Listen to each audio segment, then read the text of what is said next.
Hey guys, just real quick, I just want to let you guys know you can find me at patreon.com/Jonathan Rector. All your financial support there goes directly back into making more content for you guys and you ladies out there.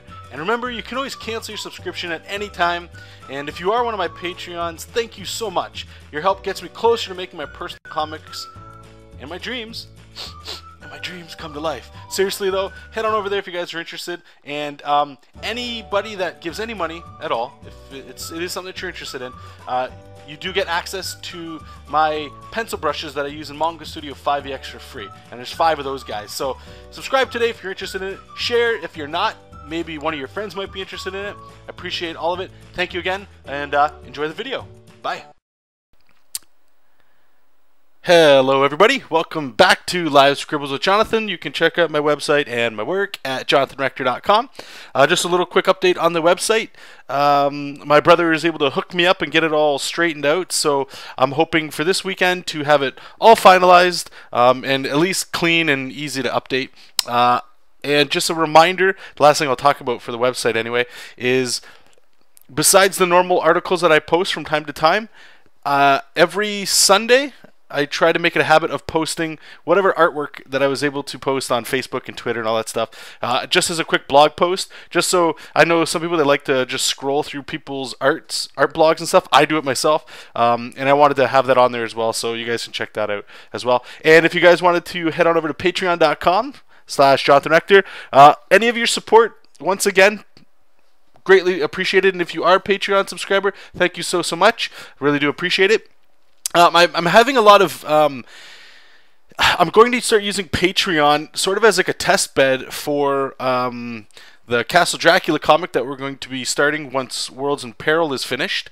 So if you guys want, I'm sure I'll release this later on down the road, because as much as, you know, and I don't want this to sound greasy and scumbaggy, and it always does to me whenever other artists and other people start talking about money and things, but obviously, it's very transparent with Patreon. It's money, right? But I'm trying to have an idea going where I just release, you know, like sketches or just how is the project coming along as it gets started on Patreon first, and then I'll start rolling it all back out on YouTube and stuff later. So if you guys are interested in that, you guys can look forward to that. I know you probably have no idea what the hell Castle Dracula even is, so don't worry about it. You guys will learn more about it, and hopefully you guys get jazzed by it, and maybe you get a little happiness from it, some comic book work. And the last Patreon plug that I'll make is if you guys are interested in any of the pencils that I use in Manga Studio, if you are a Patreon, you can download them from Manga Studio 5EX as long as you're a subscriber. Any monetary donation, a penny, you know, whatever you feel like, again, thank you. You can get access to that. As well as this month, I'm trying to wrap up this. Let me just show you guys. It's we've had people talk about this. It's these actions, and I'm looking into how to import them and export them. I'll have a YouTube video to show you guys this stuff. And again, if you're a Patreon, this will be free as well. And it's just sort of, it's nothing like it's going to elevate your game or anything like that. It's I want to add a whole bunch more that I like to use, like a lot of habits that I use in Manga Studio that you guys might get a kick out of, at least to get you thinking. If ideally what I would like for these auto actions are called here in Manga Studio, is just to, if you're not using them, show you a reason why they're useful. And hopefully what I want to get out of it is that you'll go in here and you'll adjust these things and change them to what your workflow is, right? So I'll just quickly go through what these are just for shits and giggles right now. So a lot of them come from Photoshop, like the workflow that I have there. Now, Manga Studio is really awesome because if you have these layers here and their color, you can just quickly press a button and it turns to blue. However, the problem that I have with that is, for myself anyway, the file sizes tend to get large, and I'm usually just worrying about black and white. Monochrome, mostly, once I send it to a colorist, it gets it like that bitmap and the pages are very small. And gray while I'm working on it so I can build up values and stuff. But most likely everything's around the gray. But this blue line one, I haven't used this one in a while. Let me just check. If I press play, okay, so what it did is it did a bunch of things. It not only just made the layers, the line art blue, but it also dropped the opacity. Hopefully you guys can see that. Now the reason for this is, I don't know about you guys, but whenever I click the blue button, to turn my line art blue, it's fine. It's great. Everything's, you know, hunky-dory. But the problem is, for me, that I always end up having to lower the opacity. Now, the beautiful part, and this will all get talked in the video, and I know I'm kind of telling you guys right now, but the part is right now, like, I just pressed a button that saved me, I don't know how long, clicking on a layer to turn it blue and then lowering the opacity, 5 seconds, 10 seconds at most. But if you're doing this a lot, the idea is you can take these actions that take you a long time to do and just what's the word I'm trying to say here? I'm getting all mush mouth. Constrict the amount of time and save you it down the road. So what it does is it makes a new layer and all this fun stuff. You guys don't need to know about that now. I'll show you to you later. The other one here is that contour line we talked about. I'm hopefully going to use that a little bit later. White knockout layer. And this one's actually a new one that I have.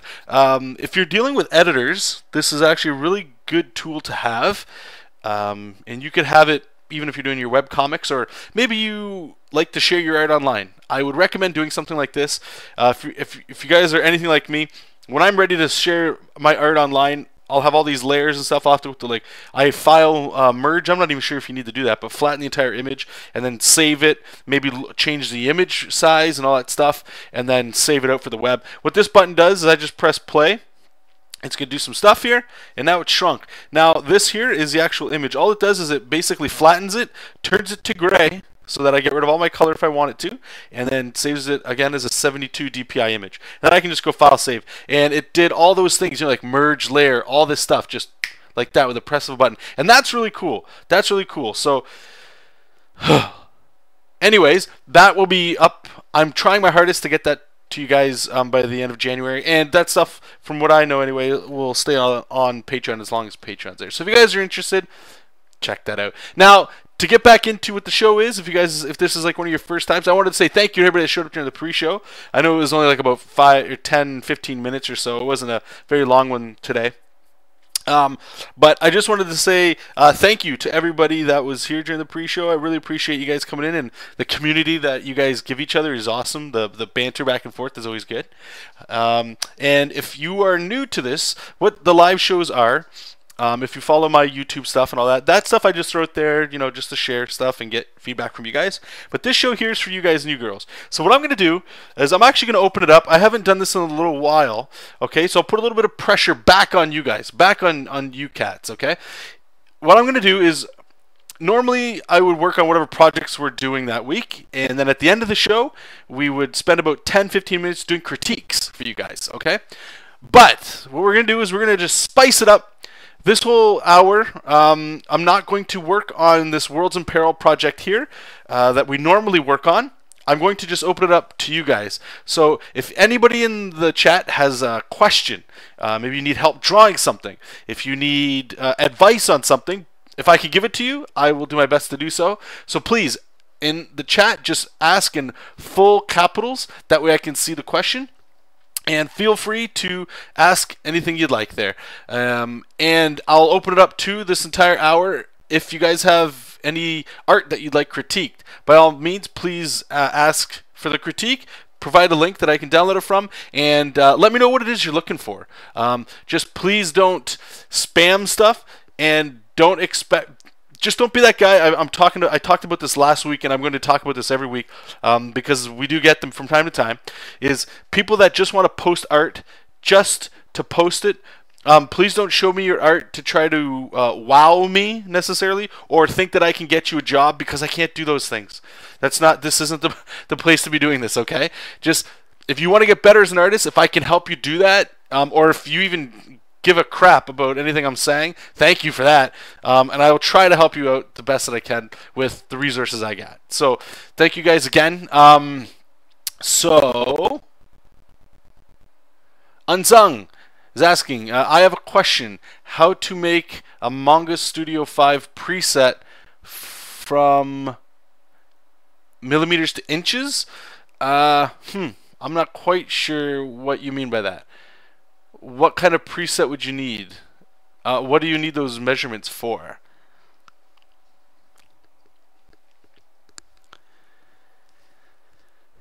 So I guess until, I know I just threw this guys on you, so if you guys don't have any questions or anything, that's cool too. I will just be working on this. This here is, again, for Worlds in Peril. It's like a Dungeons and Dragons, but a superhero themed version of it.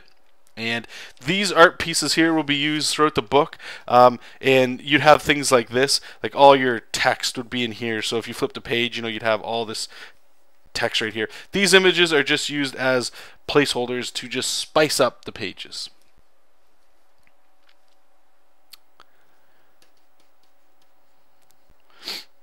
So I've kind of got the loose pencils here. So the next step that I'll do here is I like to duplicate my pencils here, just so I can always kind of go back.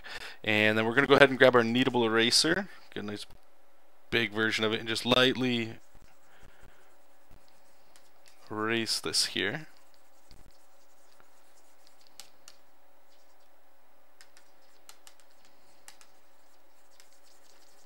Just enough so I can still see it.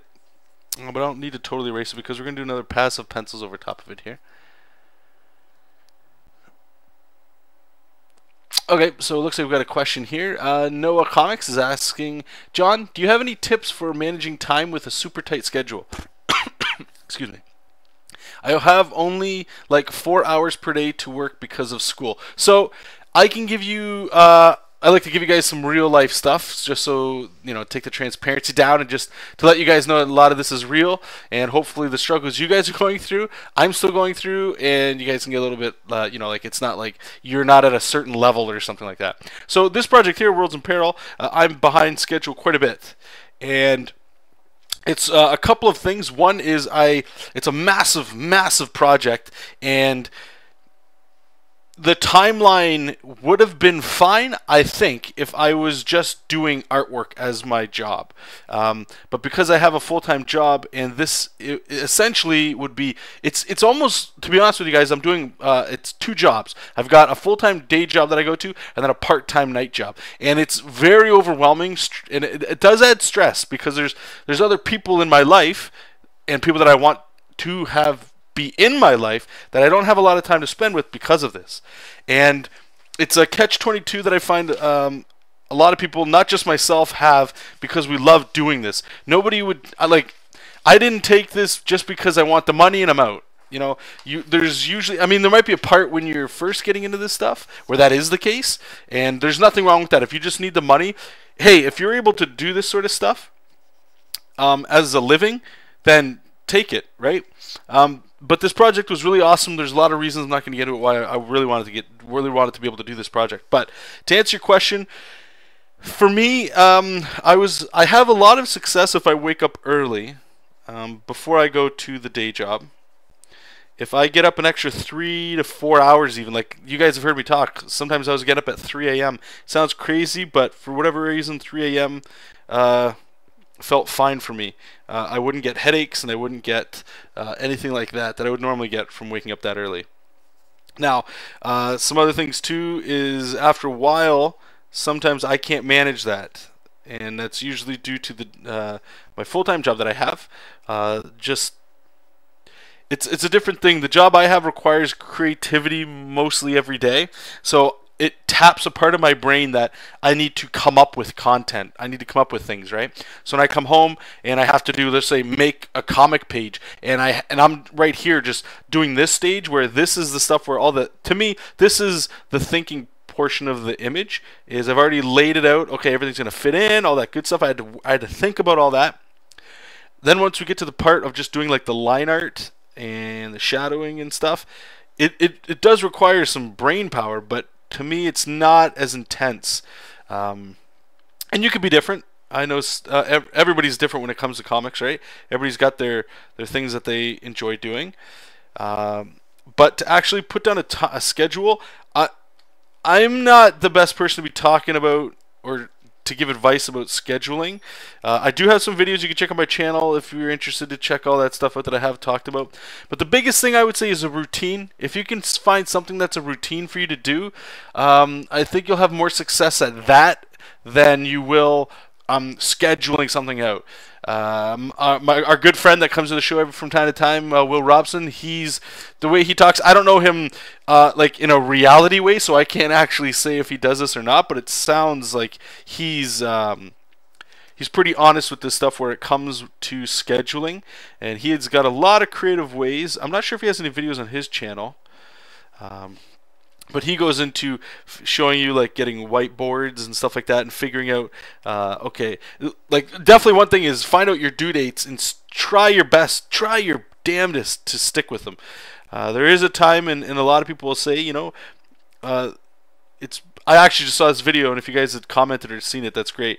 It's done is better than perfect. Meaning, if the image is done on time, it's better than it being perfect. Because if it's perfect, there's a chance that it's not done yet, right? So there's a balance that happens there. But going back to what I was quickly saying there about a routine, if you can manage only like an hour before school or work or whatever and an hour after, and just slowly build up. I know we all just want to jump in on things, but just build it up. I think you'll start to see results that way, because there is probably a chance where you might be working, and then what you might do is you come home from work or school and you're just so burnt out that it's very difficult to make that transition to get into doing what you know you should be doing and what you really want to be doing, right? And if you know that the task that you have to jump into is massive, you might not even start. And if you don't even start, then that's where the dominoes start to fall, and it's very tough to get out of that situation. I'm speaking for myself as well. If I've ever come home from work and it was just like, I know I have work that I have to do and that I want to do. If I can't find a way to at least sit down for a half hour, I'll feel like absolute shit. And even if I only do a half hour of work, at least it's getting done, and I'll feel like less shit. If that makes any sense. But again, I hope that answered your question. Check out one thing that I did. Another thing that I had a lot of success with is there's a video you can check out. It's called the Pomodoro technique. Pomodoro technique. And I just show a version how I kind of apply it to comic pages. It definitely helps for deadlines. If you can at least get yourself to start the timer, right? If you can't get yourself to start the timer, we're in the same spot of if you can't get down and sit down at your drawing table for like 30 minutes, like that's the problem. It's not necessarily like you haven't found the solution or the tool to do it.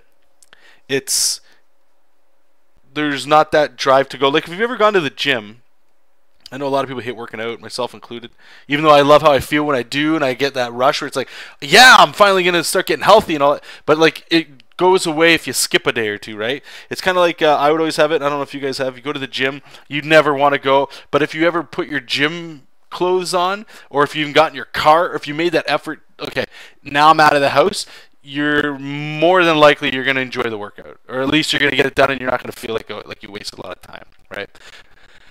So anyway, I hope that answered your question. I know I kind of jumped everywhere. I just want to scroll back up. Again, if you guys have any comments or questions or need help with anything, please ask it in all capitals. If you have any art you'd like me to critique, you can do that as well today.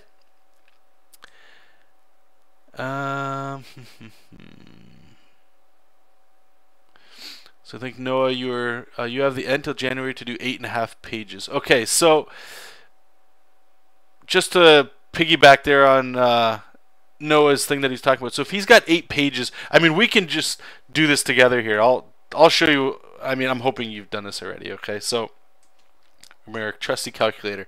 So you've got 8.5 pages, and you've got till the end of January. So I'm not going to include today. Okay, so there's how many days left? 1, 2, 3, 4, 5, 6, 7, 8, 9, 10, 11, 12, 13, 14, 15, 16. There's 17 days left in January. So I can already tell you this is going to hurt. So we're going to divide that by 8.5. So you need to do, did I do that right? Yeah, a page every 2 days. So now that you know that, that gives you 8 hours, right? Because you said you have 4 hours. I'm just going to use that. So that means you only have 8 hours to work here, okay? So one thing that I would recommend, and I usually get a lot of mileage out of this myself, but only if you're used to this sort of thing, is working in batching. And it was brought to my attention, again, from the DC Comics Guide to Digitally Drawn Comics, where, so you've got every 2 days you have to do 1 full page, right? So we've got 8.5 pages, and you have to do 2 a day. So 2, 4, 6, 8, and then you're going to end up with a half right there. And that's how many days there? Sorry, 2, 4, 6, 8. I think I did my math wrong. Anyway, so what the batching would do is, what you try and do is with batching is, so you break down what does it take for a comic page. I don't know if you're coloring. You're just pencil, inks, and letter. Okay, so the letters is the brutal part. That's, oh man, that's extra stress. I hate having to worry about that or even coloring. Okay, so now that I know what you gotta do, so you have to worry about, if you haven't done it yet, thumbnails. I like to call it roughs. Pencils, inks, and lettering. Okay, so the extra step that I throw in here is inks. For me, inks is just like a tight black line. From inks, I like to go into shadow and rendering. Okay, so when I batch these together, I would probably do this, dude. Over the next 2 days, if you haven't, I would thumbnail every single page you've got. And I hope you know what thumbnails are, and try to do the best you got. You're on a strict deadline, so creativity at this point, I would say, is out the window. You just need to make sure it gets done. So unfortunately, from whatever circumstances, you've left yourself in a really sticky situation. So that would be the next thing I would work on. And if at any point you're done this, I wouldn't walk away because time is very precious. So I would keep pushing through this, right? So we've got 2 days there. And then I would most likely spend the next 2 days roughing every single page. Now this one you might end up staying late. You might end up staying up later than you want to. You might lose an hour's sleep, 2 hours of sleep. Unfortunately, you know, you're pretty much pooched if you can do this. But for me, this is what I consider roughs. Okay, let me just zoom out. This is roughs. Let me turn the blue off so you can see it. Okay, I know what that is. I can understand what that is myself. You know what your roughs are. Essentially, what I do is my thumbnails, I make them thumbnail size, and then I blow them up, and then just do another very quick pass like this, and consider that my roughs, just to sort of tighten it up. But I'm not worrying about nothing. Then the next step I would do from the roughs is, what do we got? Thumbnails, roughs, and then pencils. So pencils from the roughs are what I'm doing now. This is what I'm working on. You've seen you guys built this up in the pre-show there. This is what it was looking like, right? So I'm building this up, and this right here would be my pencils. Now, some people, they can skip this step and they just go right into inking. Do what you like to do, right? But this is what I like to do, this one here. And then from here, this would be the type pencils, this stage. And again, the inks, you guys know how I like to ink with just a line around everything, and then the shadows and stuff like that. Now, the reason why batching is cool to me is every time you go back to this page with a new stage, that's how you sneak in and getting your creativity back, because you're looking at it with fresh eyes all the time. You can see what you really need and what you don't need to need. Personally, if I'm stuck on a page all day, I know there's like Marvel, DC, these big publishers, the going time rate with these things are a page a day, which is fine. I'm more than confident that that doesn't mean you actually have to submit a finished page every day. You just need a finished batch of pages by the end of the week. So if you do a bunch of inks, let's say, or sorry, pencils, you do 5 pages of pencils. Then when you go back to do the inks, when you go back to those things, you might see things where it's like, you know, I don't really need to add any ink here. It looks perfect. It looks fine the way it is. But if you were to do that page that day, start to finish, you might get stuck in that zone where you're noodling, or you have to start adding rendering and shadows because you just think you do. Okay? I would recommend batching. I mean, in this case where it's such a tight deadline, you might want to work on what's comfortable for you, but I recommend everybody at least try it, because you might notice an improvement in your work, or you might not. And I think as artists or people in general, never say no to a workflow until you give it a shot. Always be open to at least saying, yeah, you know, that might work. Don't shut things away because I feel like you don't grow that way, or you get stagnant and you get stale, and things just, you know, start to crumble away after a while. I know there's a whole bunch of other questions here, so I apologize. I just wanted to quickly just make sure what he's saying there. You tried to do thumbnails plus rough pencils one day, next day type pencils and inks. Didn't work. So, I mean, if you can't find a way to do this, you might have to ask your editor or whoever you're talking to that you're going to need an extension. I wouldn't wait till the last minute. They know when they're looking at their inbox, when no art's coming in, that something's up. And Alex is saying here, Jonathan said in a previous video, your first comic is going to suck. And I was like, hell no. But now I see that it will because the deadlines make it about getting it done. Yeah, and don't worry. Everybody sucks. You guys are going to suck for a long time. I still think I suck in a lot of things, right? But you start to just see how things work and what you're capable of. And from there, you know, you start to get the confidence built up. And that false horse that everybody stands on, everybody does. Everybody does. I did it too, where it was, I could draw some pictures, people like it, people tell me they like my stuff, and I need to do some work, and I'm drawing it, and it's like, ugh, this is taking way... Since when did fun drawings take 8 to 16 hours to do? That's when you start to realize what it takes to make comic books. That's just to put the time in. That's not even to talk about actually good art in comics, right? Okay. Let's see if we had any other questions. Dun, dun, dun, dun, dun.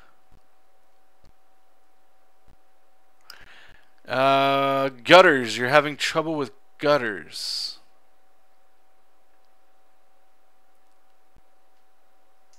Okay, so for gutters, what I recommend doing is grab your favorite comic book.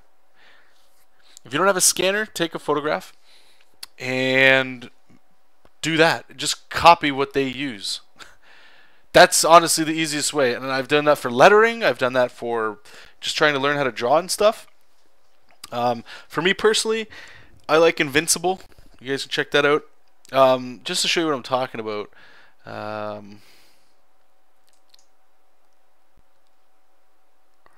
Just grab a page here. So I'll do Invincible comic page.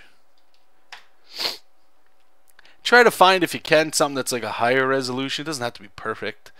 Oh man, such a great comic book. So copy image.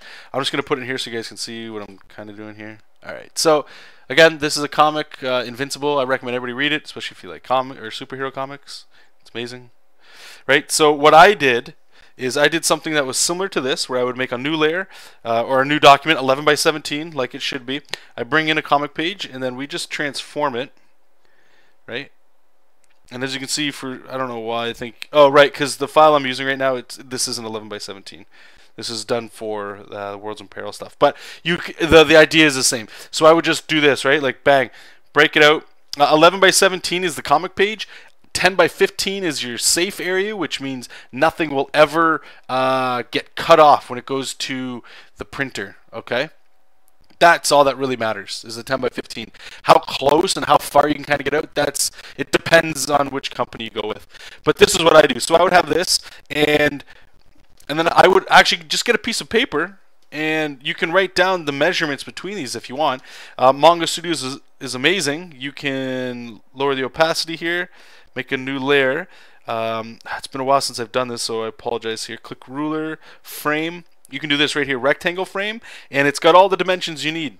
The shape, you can adjust the size, so when you go, alright, so we're going to make this, and it does it.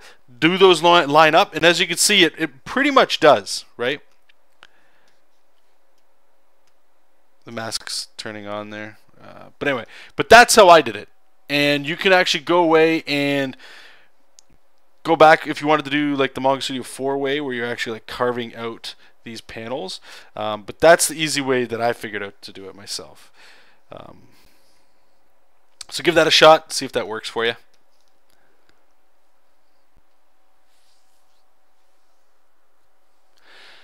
So Noah says he's making 140 Canadian if you get it in on time. Then if not, it's 120.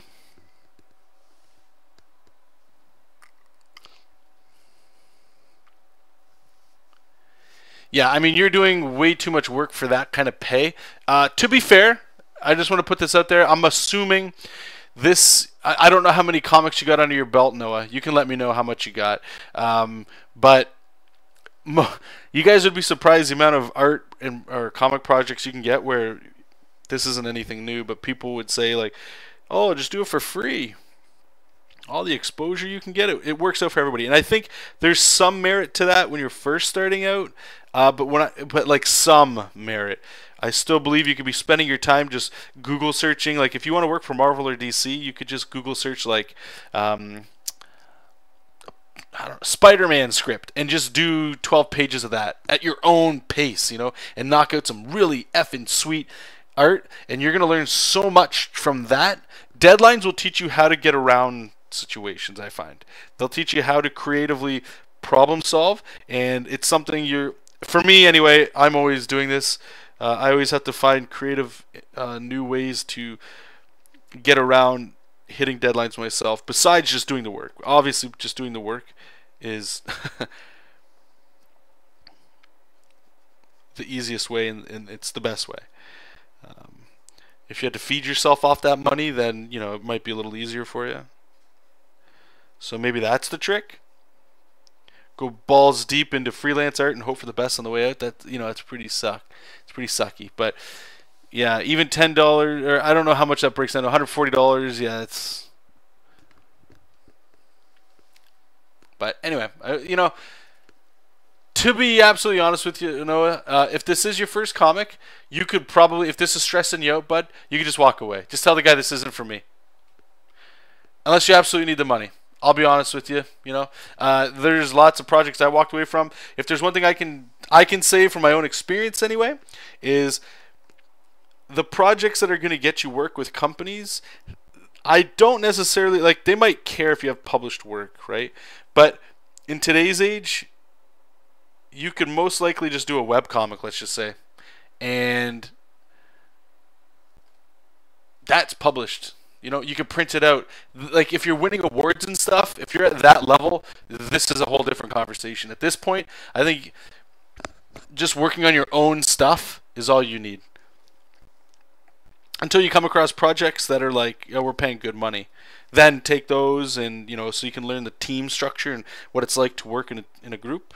And again, I apologize if I'm just speaking very loose right now in terms of like this is one of your first projects, like you're almost a newbie kind of thing. And if you're not, then I apologize. I'm just trying to talk to people out there that might be in that sort of situation. I've worked on a few books when I was trying to come up, and that was a thing. I always thought that was my way. Like once I sit down with editors of Marvel and DC, they'll be like, "Oh, so have you got any published work?" And they're like, "Well, of course. Look at all these." But you're learning at such a fast rate when you're young and when you're growing that your art is changing almost all the time. So by the time you actually show your stuff to an editor, that stuff you're showing them is probably way better than the last thing that you did. Yeah.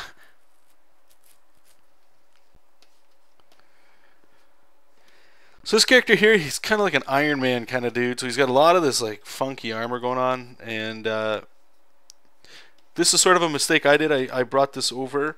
It's a concept art mentality, where you just want. If I was doing concept art for video games, I want my guy or my girl, my character to look awesome, right? So there's layers like cloth or the guy's not wearing a shirt. He's wearing a shirt with a hoodie with a strap across or something to give it depth and layers, And that looks very awesome on a poster, and it looks great in game because I just have to do that, send it to a designer or like an animator or a 3D modeler, and they're going to make that character look awesome. And then the animator gets in there and does it, and that's all you need. But in comics, you have to draw these people in all these poses, and especially in superhero comics with all that action, there's a reason why everybody's got spandex on. Because all you have enough to worry about before getting into like elaborate costumes. So characters like Iron Man are a real drag. I'm not into that kind of character, like just the design of having to always draw robotic stuff. There are people are, and that's why characters like Iron Man exist, because people like that, I think, deserve and they kind of want to be working on that kind of thing. But this character here, he was done in a concept art fashion, got picked, and now I have to worry about drawing like all these little like things, and it's very time consuming, and I don't know, it wasn't a smart choice. So okay, so it sounds like Noah's the MVP of this this stream. So just want to see what he's saying.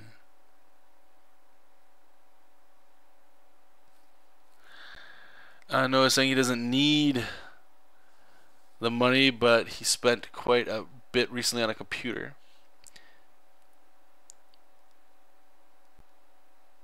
Oh, you're 11 years old, 4 hours a week, every day. Sorry, weekday. Who gives a crap? Do it and finish it. And you need the money, I guess. So I'm mixed. I'll be honest with you. If you need the money, do it. But no, go ahead. Send a link there. Yeah, go ahead. Go ahead, cool lucky man. Personally, I think you right. I don't know if you probably don't have a job if you're that young, but $100 for like 2 to 3 weeks worth of work, comic book work is cool and stuff. And let's be fair, it's 120 if you don't make it. So I would assume, yeah, $16.50 a page, whatever. But I would just go ahead and say, you know what, bite the $20 and don't stress yourself out, but keep yourself on a deadline. Put like 3 to 4 days a page. There you go. I don't think it's necessary to stress yourself out when you said that you've already tried to do something like this and it just wasn't working out. And to put that kind of stress on your body artistically, it'll make you that sort of stuff just for an extra $20 is, I don't know, it's pretty silly to me. Unless you absolutely needed it, like you guys aren't, there's no food in your house or something, you know. But to put that kind of stress on yourself artistically, I find that's when artists start to just waver and they start to go, you know, like, this isn't my thing. And especially when you're so young and learning so much, it's important that you keep your energy high and your passion for it, you know. Because these things they'll never go away. You're going to hit deadlines. You're going to need things where it's like, well, if you don't hit this deadline, we're just going with another artist. And you're like, but I need that food on my table. Like that's a different problem for a different kind of. I'm just going to use man in this term because you're a guy, but that's a different problem for a man than it is when you're a young man, I think. And again, this is coming from a certain perspective here. If you need the money to eat and stuff, if it's a survival thing, then disregard everything I'm saying. You probably wouldn't be here if that was the case. You're too busy looking for work. And if that's the case, you even still, you're probably not doing comics to feed yourself. If you're that bad, or if you're that far off, you know. There's much easier ways of getting money. That's for sure. So getting into some real life stuff today, guys. I sent an email. Oh, okay.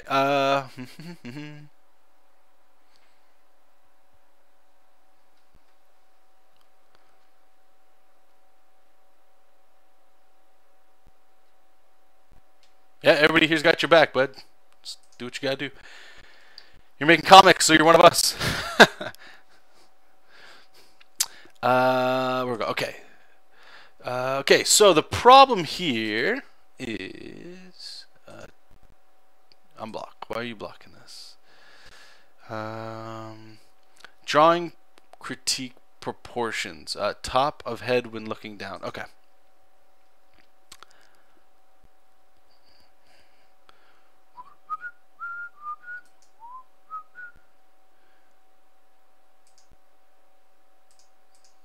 Okay, I guess we have to print screen it. That sucks. Okay.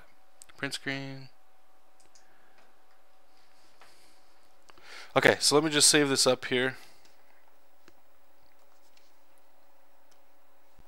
And we'll just paste in here. So the problem that Cool Lucky Man is having is, if I read the email correctly, you can let me know if I'm wrong, is the head looking down.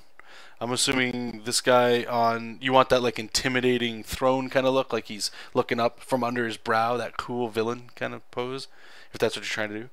I just want to address one thing really quickly, and I'm assuming that's a reason why a lot of people struggle with heads. I still do too. I don't think it's necessarily something that you beat. You know, you just get better at the problem. Better at selling the illusion. That's probably a better way of saying it. Because paper is just a two-dimensional object, but it's our job to make it look 3D. I can't figure out how much top head to show when looking down. Okay.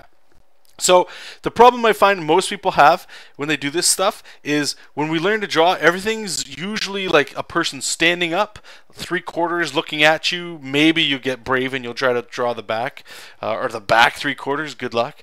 And as you keep drawing, you get comfortable with that, and you get a style. You start putting a style on that. But then you have to start doing weird or unique perspective, and then everything's out the window. Everything's just gone.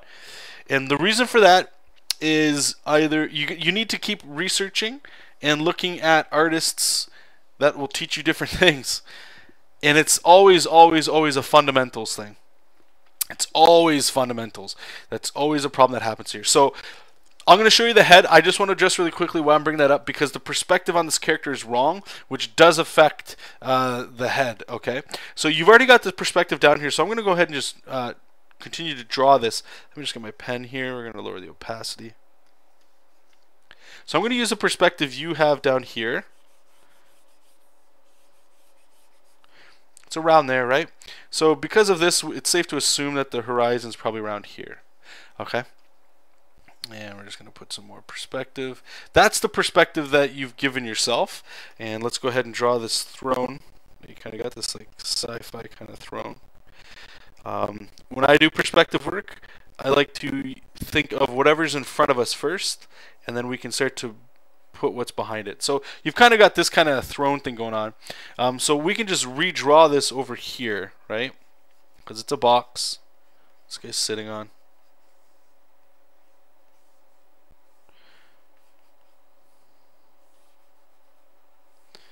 Just trying to line it up.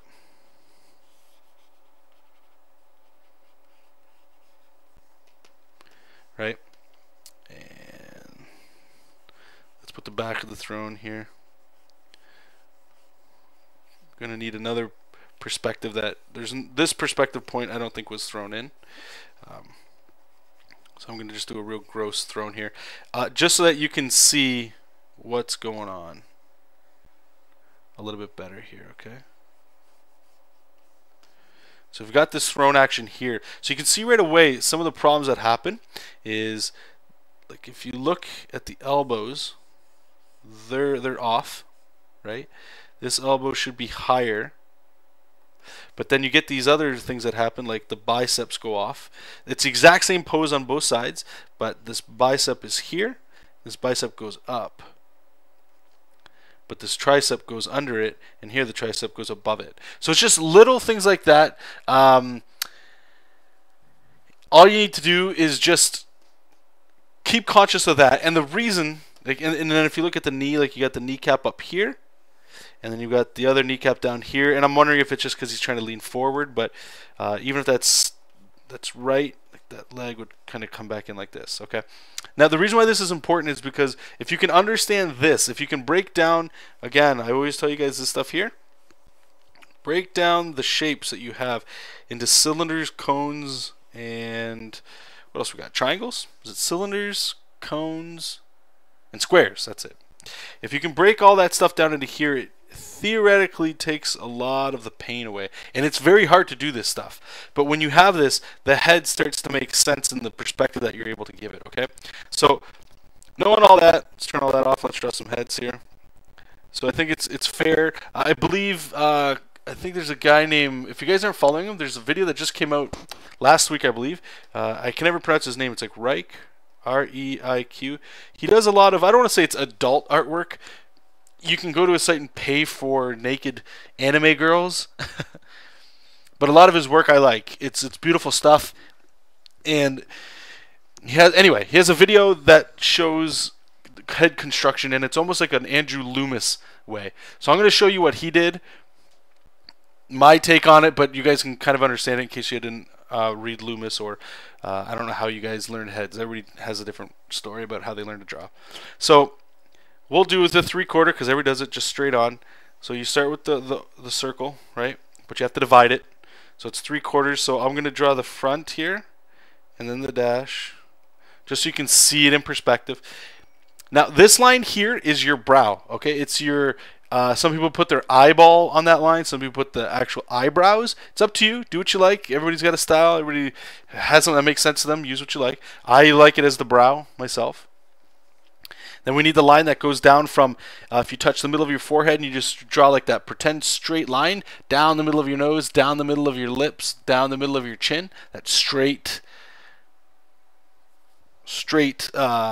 curve. Hey, Jessup, what you doing, buddy? Sorry, I'll have to pitch in a second. The name's right here. It's like Reich or Reek right here. Let me just put some shine on it. You guys can just YouTube him. So anyway, that straight line, again, we're going to put that down there, and then we're just going to dot the sphere that's behind it. Once you have this, you need to just carve the side of the head, because people's heads aren't round balls. They're not. It's people's heads look like this. If this was the roundness here of what we just kind of did and it's looking straight at us, you have to shave these sides off. Okay? And that way you can get your head that goes in there and get rid of all this on the side. That looks more like a natural human head. Okay?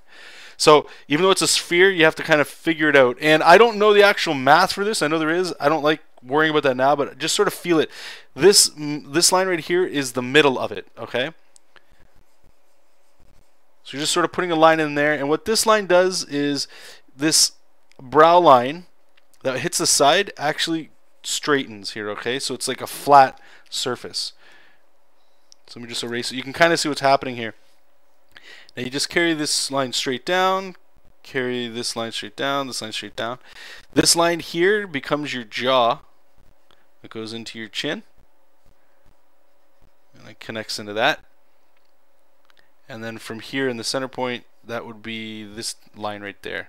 Okay, and you'd put your, your eyes in there like that. And it needs a little bit of love and stuff, but that's the fundamental things. I know I was jumping around with a lot of those things. Okay, so let's just show you like a little bit more of a practical way here, just kind of drawing it on the fly. So I would draw, a circle, and I want kind of him looking, kind of looking down, kind of like what we're doing. So I got hair on here. And this does take practice, right? You're not going to know how to do all this stuff your first go at it.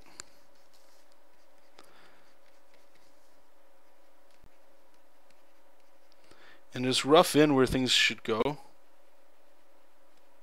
Don't worry about all the details just yet, because you can go in there and you can add it all later. Now this is one way of doing it. What I like to do though is taking this and adding chunkiness to it, like adding perspective to it. So let's see if we can draw this head kind of looking down a little bit and showing you how much you should show at the top here. So I'll just draw like I normally like to do it with a cylinder, or sorry, an oval. We're gonna have them kind of looking right down at us, and things as you crush your face down, like to look under your brow to look like that villain pose, you're like looking up like, of course I killed him, sort of thing. Everything in perspective starts to fall in, and then the top of your head starts to show. Just like the question you asked, like, oh, how do you figure it out? There is measurements you can do. Again, I would highly recommend looking at Andrew Loomis. He helped me out quite a bit. So when I have this sort of stuff, I'm just going to start gesturing in where I think some things should go. Like scribble, okay, an ear, that kind of goes there. And then what I'll do is I'll just grab my kneadable eraser, just lightly erase it. Just lower yours down even more. And then I worry about what's the chunky stuff that's in front. So the brow is in front of us now. It's actually at us. So I'll go ahead and I'll just really pop it out. And I'm trying to do the anatomy here a little bit. Right? So we've got our giant skull coming up here at the top. You're going to have your nose.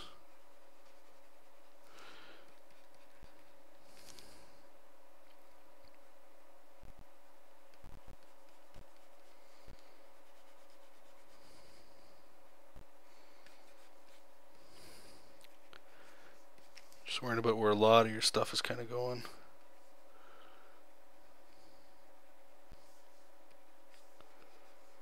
I'm just going to flip it here just so we can see where the angle is going. So you can see actually this whole side, we can get rid of that. We don't need any of this, because it's so far back that you can't even really see it. that's making sense. I know, I don't know if you're following what I'm saying here or not, because I feel like I'm doing a lot of like speaking what I'm thinking without articulating it very well. So it'd be something like that. And then from here, I would just go ahead and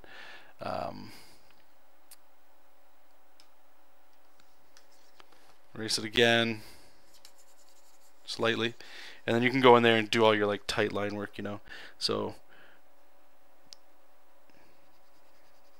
this is the prominent stuff here. We can get the eyebrows in. Usually I like to start with the nose myself, but in a pose like this, it's very important that we sell with the characters looking underneath of us, or they're tilted down looking at us, I should say.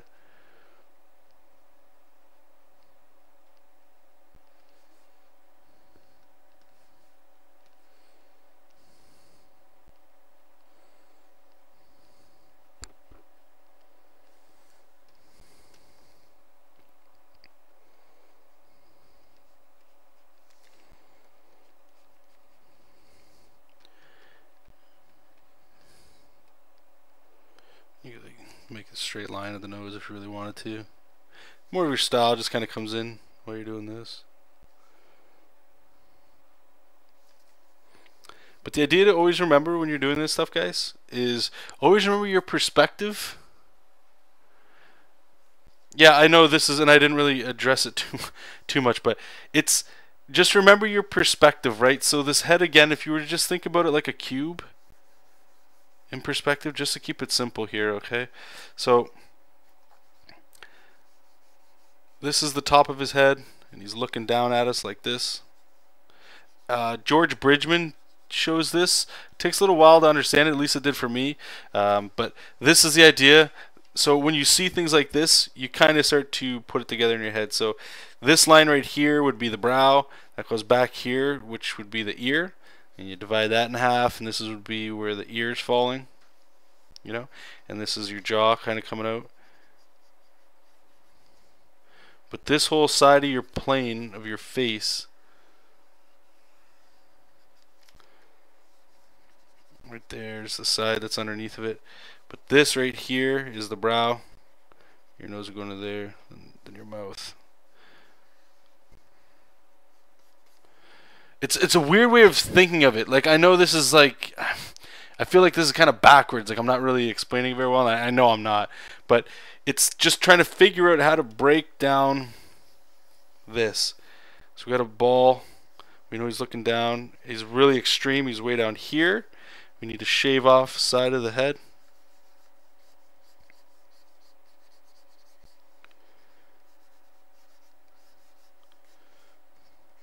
Go in here, put the nose like that, right?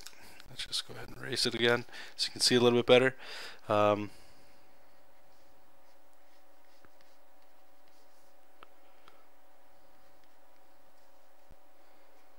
You don't really see much of the side of the head. This isn't a trouble area. I know a lot of people have. I have it from time to time as well.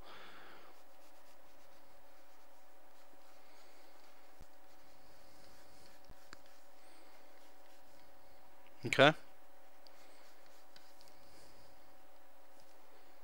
Put a little mouth in there so you can kind of see what's going on. So this is sort of the idea you're thinking of there, right? If they're looking straight down at us.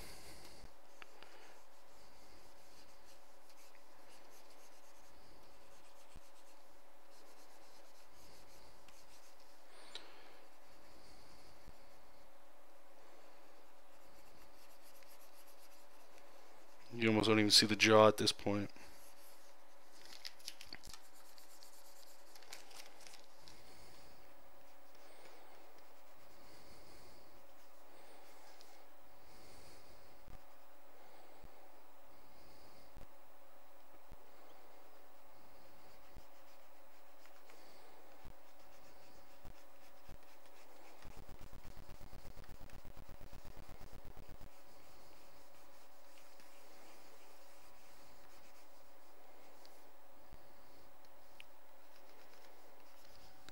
So anyway, let me just scroll up here. I just want to see if I missed anything. We got about 4 minutes left, so if anybody else had a quick question you want to jam in, by all means, throw it in.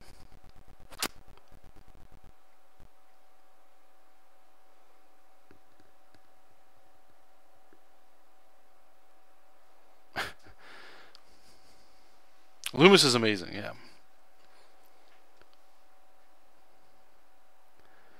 I still recommend, Proko,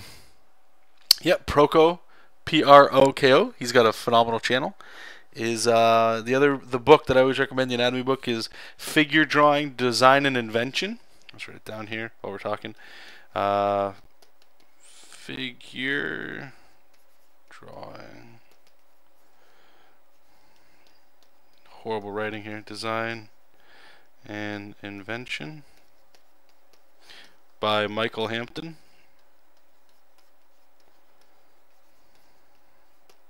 Great artist, and a wonderful book.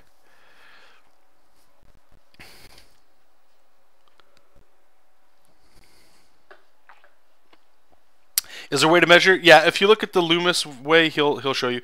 Basically, it's, from what I remember anyway, it's like this. So we'll do the 3/4 one again. So what you do is you have this middle point. The brow to the bottom of the nose is your measuring point. So brow, middle of the nose, down, chin. That same distance. Brow, nose, brows, top. That's the forehead. So when you shave off the side, you're going to have your lines coming down, and that jaw is going to connect right here to the chin. And we're going to go up. And this is your forehead here. Like that.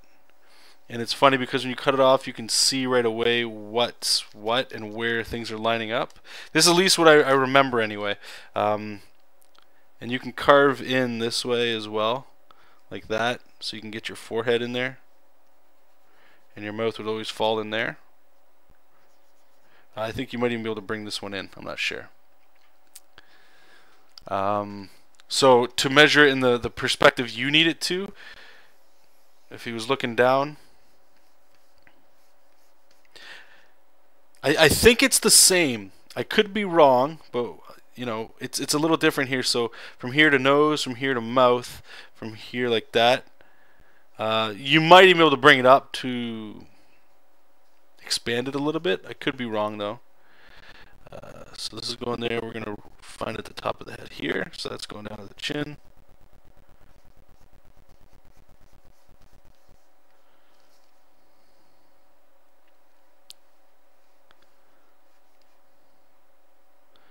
Let me just get that nose in there.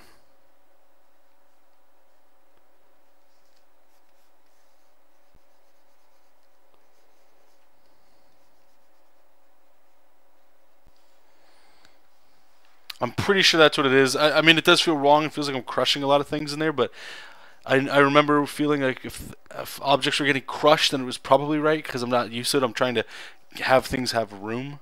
But like, you could have your hair coming out from, you know. Oh, this is such a horrible drawing.